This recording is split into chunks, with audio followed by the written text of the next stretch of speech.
G'day, welcome to Sights and Stories, a global Aussie journey, the podcast where a qualified historian with a passion for travel and the past will take you to the world's most iconic destinations. Each episode, we will explore not just the sights, but the stories behind them. Today we will begin a travel series on Japan.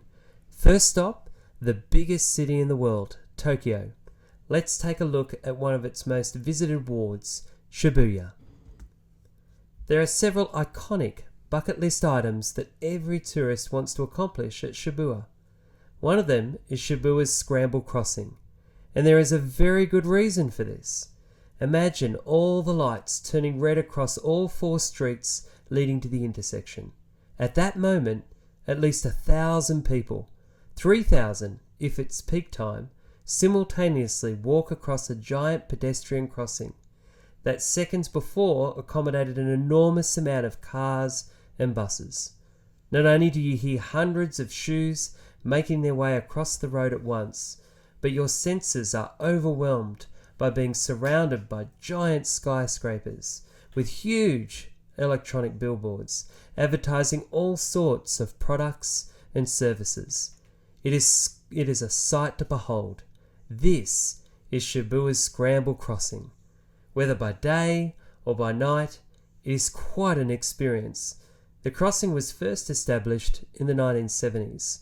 On average, it is experienced by some 1.5 million people a week. If you want to see a bird's eye view of the crossing, I recommend visiting Shibuya Sky. More on that attraction later. Or if you prefer to get a free bird's eye view, go to Mark City Walkway. But apart from the exhilarating experience of walking the Scramble Crossing, what other interesting, iconic bucket list experiences can be accessed at this ward of Tokyo? Travelling to Shibuya is an experience in itself. The station is enormous. It is the second most used station in Japan and in fact the world. It services 3 million passengers a day. Just imagine. That is everyone that currently resides in Las Vegas or Denver. Berlin contains marginally more people with a population of 3.4 million.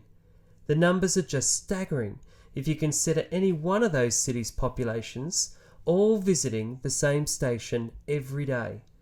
Shibuya fast became an important transport hub in the city when the station was built in 1885 during Japan's Meiji Restoration period.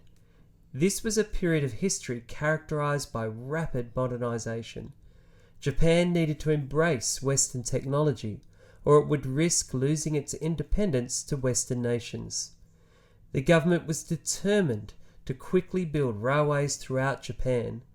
The addition of 2 new railway lines in 1932 and 1933 ensured that Shibuya would become a major commercial and entertainment district for the people of Tokyo. Another reason to visit Shibuya concerns a legendary dog, Hashiko. Professor Uno, a Japanese agricultural scientist who lectured at the Tokyo Imperial University, would catch a train to work from Shibuya Station. Every afternoon, his Japanese Akita dog, Hashiko, would leave the family home and wait at Shibuya Station for his master to return from work. The professor loved Hashiko, as he had no children of his own. Locals and station staff noticed Hashiko's daily routine and became accustomed to seeing the pair together.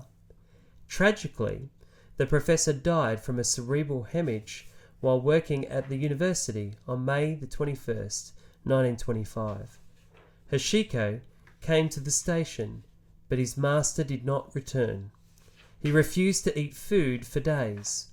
The professor's wife, worried about Hashiko, organised for him to stay with new caretakers numerous times in a bid to help the dog overcome its grief.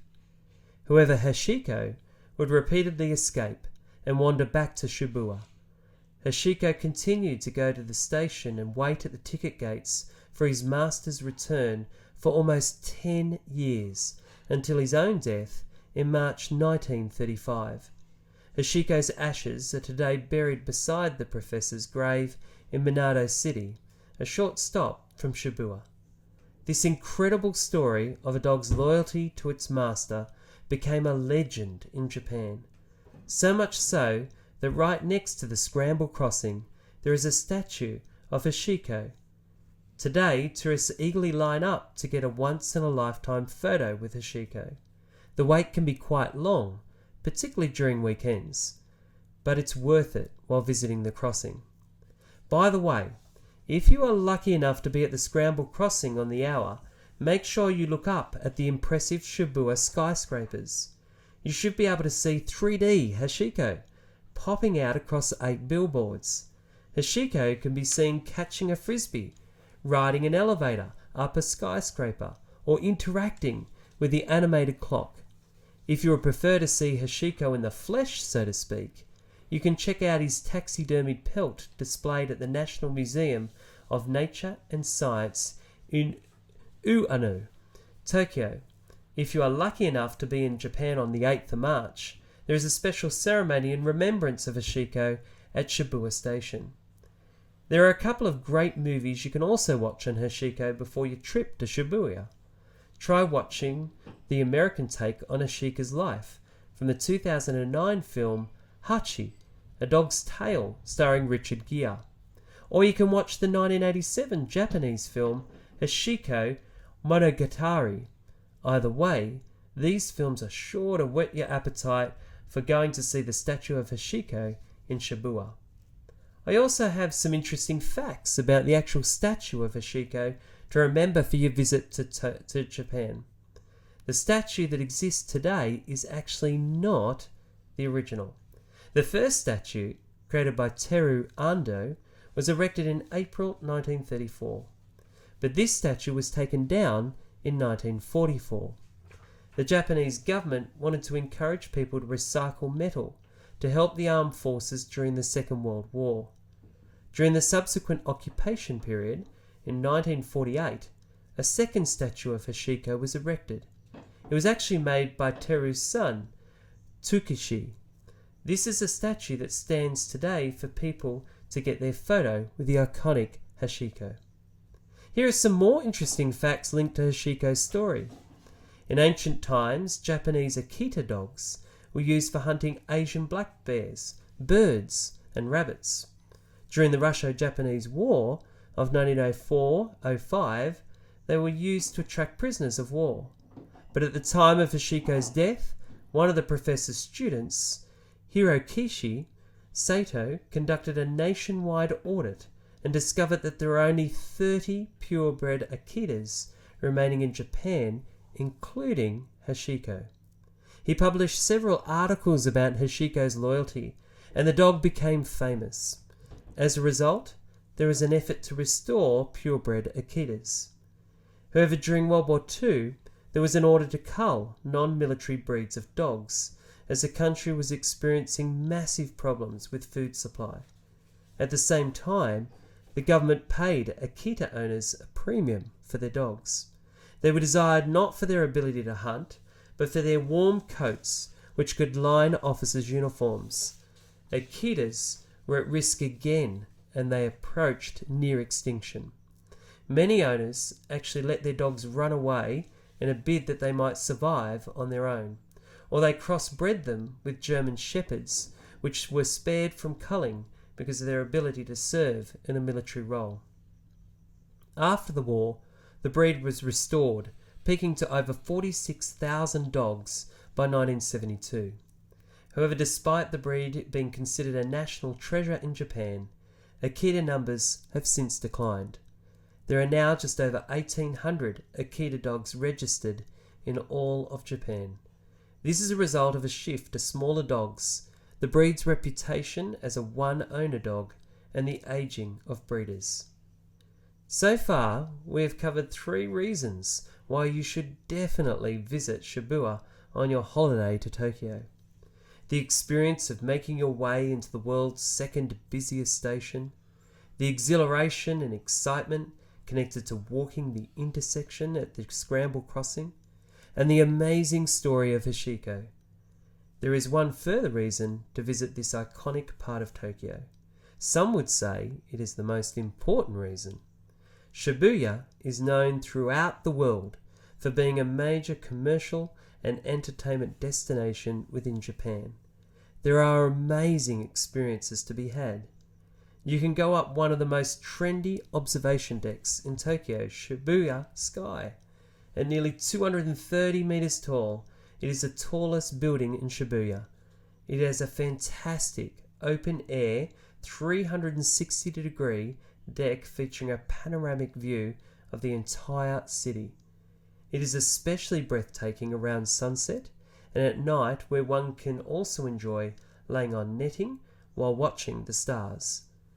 Just make sure you book in advance to avoid disappointment, as this is a much loved attraction for both Japanese citizens and tourists.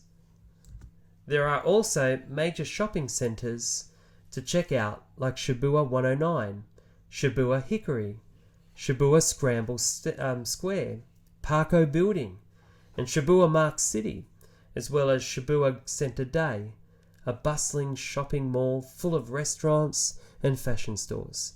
Of course, there is also a mega Don Quixote, complete with a cartoon-like Hashiko at the back entrance of the store, a Disney store, Nintendo Tokyo, the Pokemon Center, and a Godzilla store as well. Every cosmetic and fashion store that you can think of, as well as a large variety of music stores. Shibuya sure is a place not to be missed on any trip to Tokyo. Give yourself at least half a day to experience Shibuya, Shibuya Sky, the Scramble Crossing, and of course a photo with Hashiko. If you are a big shopper, think about coming at night to see all the lights from the billboards of the skyscrapers, while satisfying your heart's desire, aka your retail therapy. There is an added bonus at Christmas time. In December, the trees lining the streets will be filled with lights. I hope this episode has not only provided you with a historical insight into the area, but also got you really excited to visit Shibuya. If you want to see pictures of some of the attractions mentioned today, be sure to check out my YouTube video attached to this podcast. If you have any questions, feel free to post them.